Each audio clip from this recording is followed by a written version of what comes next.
Hello guys, welcome to my channel.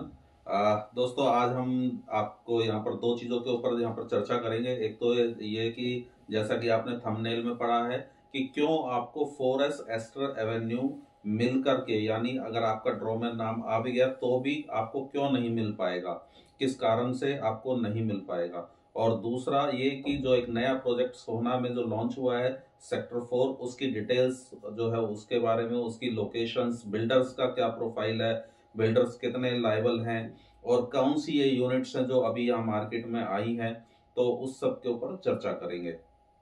Skip मत करना, क्योंकि जो प्रोजेक्ट की डिटेल के बीच में ही मैं फॉरेस्ट एस्टर एवेन्यू को डालूंगा, क्योंकि आप लोग स्किप कर देते हो, मेरे जो व्यूज हैं वो सारे खत्म हो जाते हैं। तो इसलिए आप पूरा प्लीज आप पूरा वीडियो देखें, जिससे कि मेरे को भी बेनिफिट मिले और आपको भी बेनिफिट मिले। तो शुरू करते हैं सबसे पहले नए प्रोजेक्ट से। ये जो प्रोजेक्ट है इसका नाम है श्रीफ्लेक्स। श्रीफ्लेक्स जो है ये सोना में एक प्रोजेक्ट आ रहा है, और इसमें जो बात है, जो मेन चीज है उसको मैं बता देता हूँ। सबसे पहले ये जो प्रोजेक्ट लॉन्च हुआ था ये आपका 28 जून को बेसिकली लॉन्च हुआ था। 28 जून या 28 जुलाई, शायद 28 जुलाई को लॉन्च हुआ या 28 जून को, जो भी है। लेकिन जब ये प्रोजेक्ट लॉन्च हुआ था तो उस वक्त 1105 यूनिट थी बिल्डर के पास, लेकिन 1105 में से केवल और केवल 835 फ्लैट्स का ही जो है वो ड्रॉ में गई थी।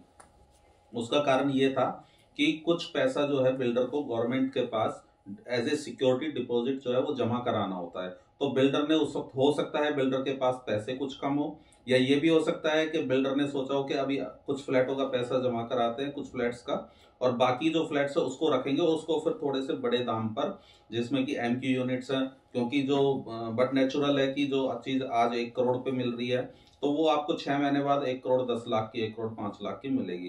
तो हो सकता है वही माइंडसेट रहा हो बिल्डर्स का, एनी हाउ जैसे भी रहा हो। लेकिन 835 यूनिट तब आई थी जो कि ड्रॉ में आई थी, और उसके बाद जो 270 यूनिट जो बची हैं उनको अब लेकर के आए हैं, और ये मॉर्गेज की गई थी गवर्नमेंट के द्वारा। मैं मॉर्गेज के बारे में, हो सकता है कुछ लोगों को ना पता हो, वो मैं बता देता हूँ कि मॉर्गेज होता है कि बिल्डर को कुछ पैसा जो है सिक्योरिटी के रूप में देना होता है, लेकिन अगर बिल्डर के पास उतना पैसा नहीं है, उतने फंड्स नहीं है, तो वो पैसा, उस पैसे के बदले में, उस पैसे के एवज में वो कुछ अपनी यूनिट्स जो है वो गिरवी रख देता है गवर्नमेंट के पास।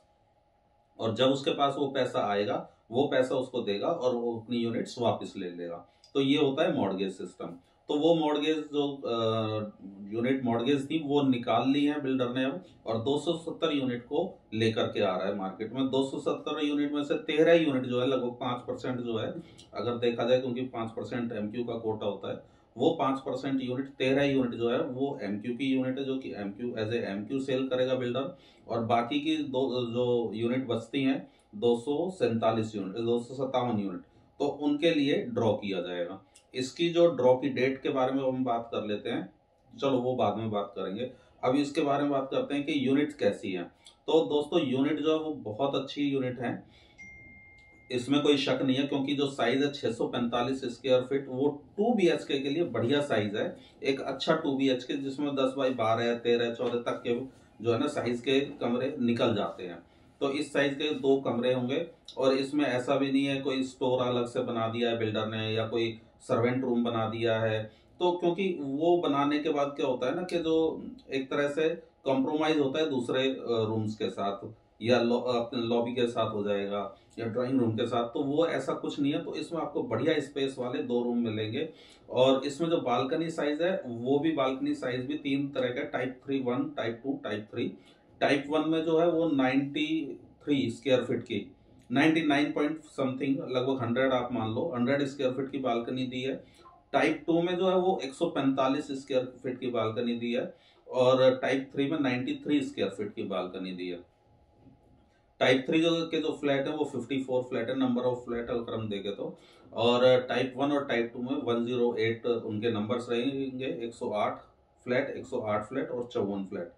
तो इस तरीके से 3 कैटेगरी में ये इन्होंने फ्लैट निकाले हैं। साइज अच्छा है। और अगर हम इसके कितने माले में ये है तो वो बात कर ले, तो वो ग्राउंड प्लस 19 मंजिल का ये टावर रहेंगे। और लैंड जो है वो 9.25 एकड़ की लैंड है। अगर इसमें हम बात करें क्लब हाउस की, तो क्लब हाउस इसमें नहीं है। हाँ, इन्होंने एक बिल्डर ने जो एक छोटा सा कम्युनिटी हॉल इसमें बनाया है, जो कि टॉप फ्लोर पे बना रहे हैं ये लोग।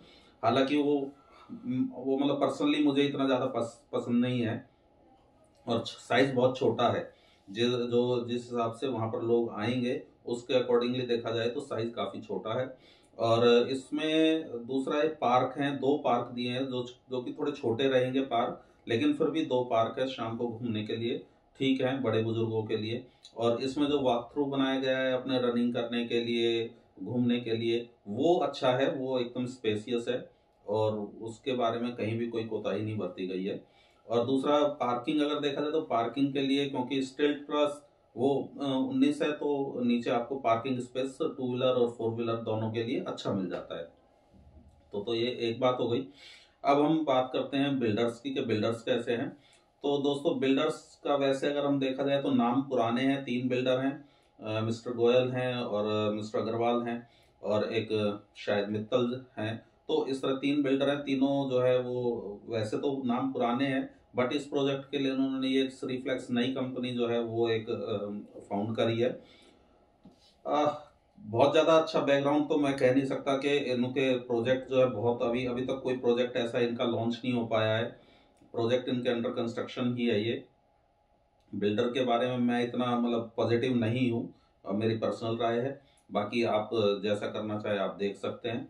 और दूसरा बिल्डर के बारे बात हो गई, अब इसके बारे में हम लोकेशन की बात करते हैं, कि जो लोकेशन है वो ये सोहना सेक्टर 4 की है। अगर आप राजीव चौक से जाएंगे तो राजीव चौक से सीधे आगे जाके एक लेफ्ट टर्न आएगा, वहां से वो रोड है। अभी वो रोड कच्चा ही है और छोटा रोड है, लेकिन इन फ्यूचर वो है 70 मीटर वाइड रोड बन रहा है।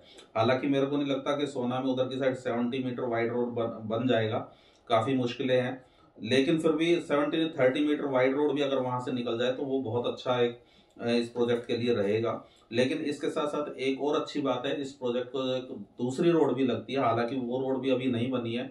वो रोड निकलना है, इन फ्यूचर निकलेगा, कब निकलेगा वो एक फ्यूचर की प्लानिंग है, वो उसमें 1 साल भी लग सकता है, उसमें 4 साल 5 साल भी लग सकते हैं। तो वो चीज एक देखने वाली बात है। लेकिन वो रोड जो है वो गोल्फ कोर्स रोड से निकल करके जाता है आपके हांगकांग मार्केट होता हुआ, और सोना में एंटर करेगा। वो रोड बड़ा शानदार रोड निकलेगा, और उससे इसकी दूरी जो है केवल 12 से 15 मिनट की रह जाएगी गोल्फ कोर्स रोड से। अगर वो रोड निकल जाता है तो इसका जो रेट है वो बहुत शानदार रेट जाने वाला है, उसमें कोई वो नहीं है। लेकिन वो इन फ्यूचर है, कब जाएगा उसका नहीं कह सकते, आज की डेट में वो रोड नहीं है वहां पर। तो ये एक चीज होगी। हमने इसमें बात कर ली है बिल्डर के बारे में, हमने इसमें बात कर लिया प्रोजेक्ट की डिटेल, किस साइज के फ्लैट रहेंगे, कितने माले की बिल्डिंग होगी, और कितनी बड़ी लैंड है। इसके बाद हमने इसमें बात कर ली है आपके मॉडगेज की, कि मॉडगेज क्या होता है। लेकिन और अब इसके बारे में बात करने के बजाय अब हम बात करते हैं फॉरेस्ट एस्ट रेवेन्यू के बारे में। फॉरेस्ट एस्ट रेवेन्यू जिसकी मैं बात कर रहा था, कि क्या कारण है, किस वजह से, किस कमी के कारण, किस गलती के कारण, और किस आपकी अनदेखी के कारण आपको फ्लैट मिलने से रुक सकता है।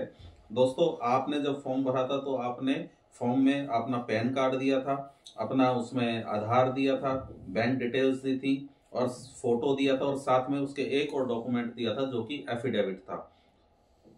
काफी लोगों ने, अभी सुनने में आया था कि काफी लोगों ने वो एफिडेविट बनवाया, अपलोड किया और उसको वहीं रख छोड़ दिया, उसको संभाल के नहीं रखा। तो दोस्तों ये एक बहुत इंपॉर्टेंट चीज है, अगर आपने वो संभाल के नहीं रखा तो प्लीज प्लीज प्लीज वो संभाल के रख लेना, क्योंकि उसी डॉक्यूमेंट को वो सबसे पहले एफिडेविट को देखेंगे जब भी आपका ड्रॉ में अगर नाम आ जाता है तो। और इन केस अगर आप वो एफिडेविट नहीं दिखा पाए तो वो ड्रॉ में आया हुआ आपका फ्लैट जीरो हो जाएगा, वो नहीं मिलेगा आपको। तो ये एक मेरी जो सजेशन है कि अगर रख रखा है संभाल के तो बहुत अच्छी बात है, नहीं है तो प्लीज उसे आज ही ढूंढो और उसे संभाल के रखो, जिससे कि आपका अगर फ्लैट निकल जाता है तो आपको वो मिल जाए। तो दोस्तों ये दो जानकारी थी, और इसके बाद अभी कोई जानकारी नहीं है। लेकिन आने के जैसे ही कोई आपको लिए हमारे पास कोई न्यूज आती है, कोई किसी तरह का भी कोई नया प्रोजेक्ट आता है, तो मैं आपके लिए जरूर दोबारा लेकर के आऊंगा। और आप इसको, चैनल को सब्सक्राइब जरूर कीजिएगा, और ज्यादा से ज्यादा लोगों को इसको जो है सेंड कीजिएगा। Thank you.